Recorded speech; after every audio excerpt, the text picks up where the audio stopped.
99X in the Morning X, Barnes and Leslie. How fun was it to have Bill Burr on? I like that guy.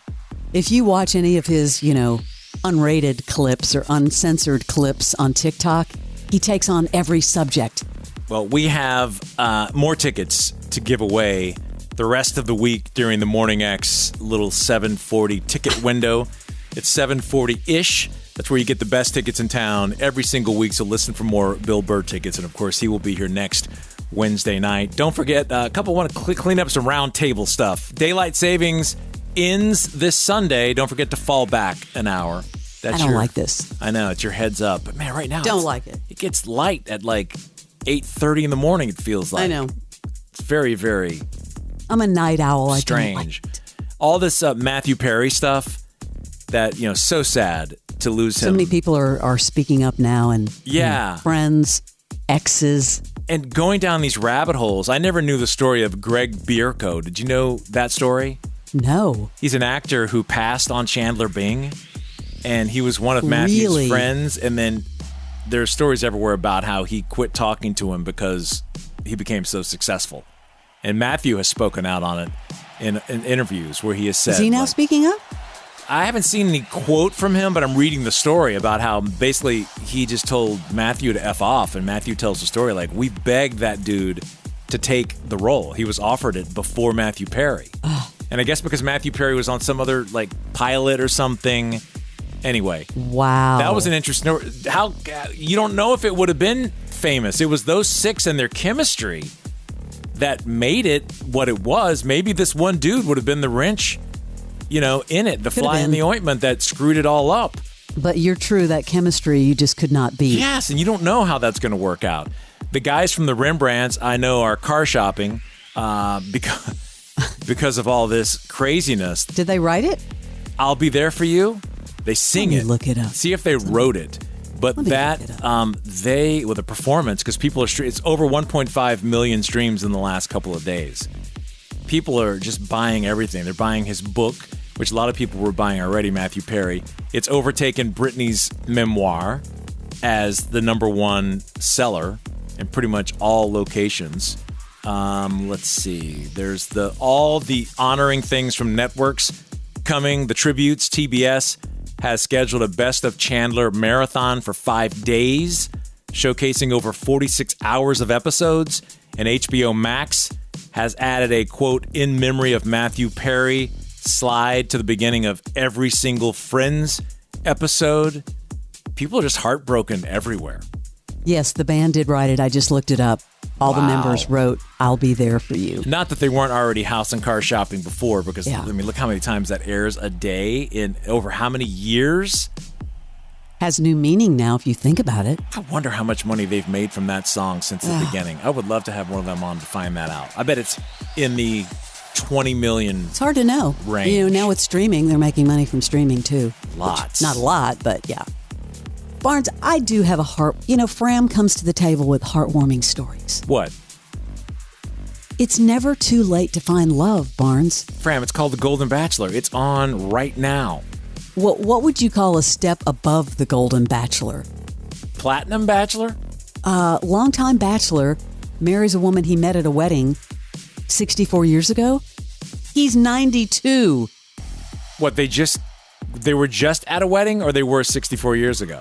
64 years ago, they knew each other, ran into each other a few times. Joe Pontesano, longtime bachelor, never thought he'd get married. He believed marriage was not in the cards for him. But then he ran into widow Mary Elkin, 64 years old, who was actually at her wedding years ago. They reconnected at a baby christening. He asked her out for coffee.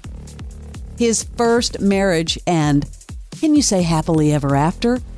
92. That's his first? His first marriage.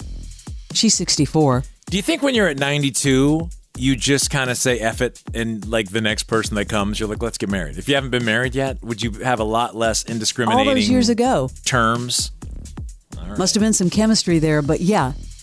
Congratulations. He found love at 92. It's never too late. I'm going to do an advertisement right now that is not an advertisement, but it will be by the time I'm finished telling you how stupid I am. And these guys may be advertisers, I don't know. But this is not a paid thing. This is just a story that happens to be centered around a product. This is how stupid I am and how much spare time I have sometimes. My sister-in-law called my wife, her sister, and was telling her a story. And I could hear the story through the phone. And she was telling her about how they needed to take her dad to CVS, my wife's dad and the sister, because he had too much wax in his ears. And so they were like, hey, CVS has this product, meaning a program, a service, where you go in their little room with no windows, the Minute Clinic, I think is what it's called. You go in there and you get flushed, basically. I know about this. You do? Because Lanny just bought the device on Amazon to flush out his ears. I may come see Lanny. Well, so I thought, this sounds like a great idea. So I Google it. So as she's on the phone, I Google CVS earwax. And I get this page about, hey, yeah, we have a whole service. You book your thing, you go in. So I get on there. It's like booking a restaurant 4 months out. Like literally, there's all the. And this is like a thing mind blown I didn't know existed.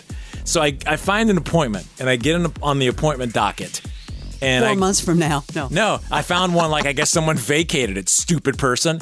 And I went to the CVS in Chambly and I go in and I have my appointment and I'm sitting there, I'm just like, whatever, waiting. And the lady comes out and she's like, what are you here for? And I said, I'm here for the clean, like the ear clean. The earwax cleaning. And I didn't realize you had to go through the whole vital signs. You had to go in, like... Got to make sure you're okay, yeah. I mean, all the paperwork. I was picturing a drive-through, like kind of like a car wash. Like you're going to come in, you're going to tilt your head, and they're going to blast you, and you're going to leave. Not nowadays. I thought that was it.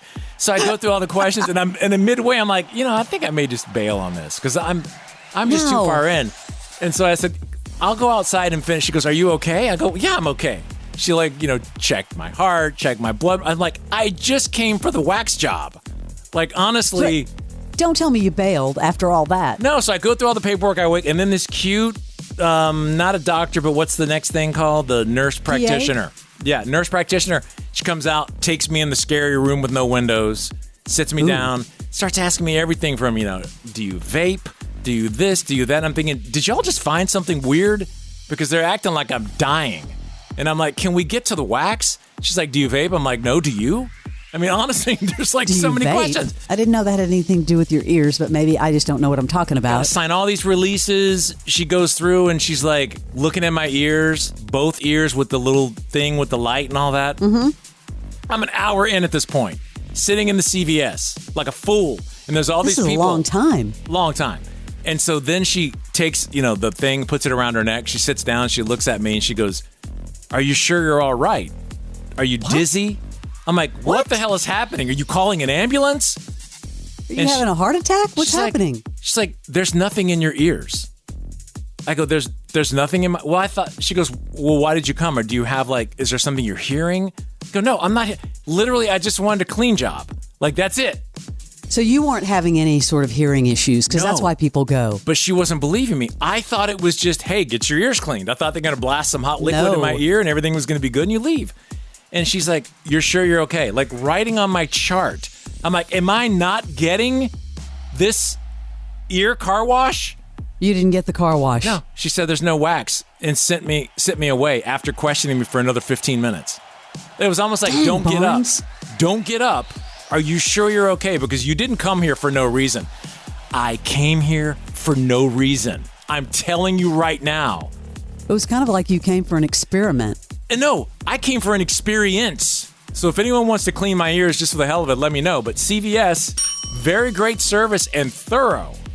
But don't go if you don't have anything in your ears. That's the cautionary tale. You can buy the little thingy on Amazon like Lanny did.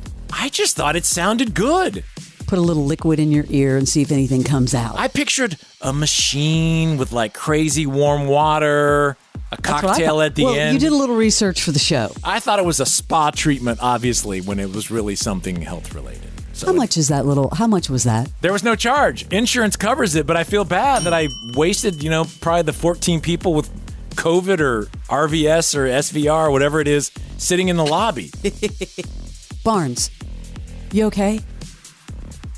I'm sorry, you say something? The Morning X with Barnes and Leslie. 99X.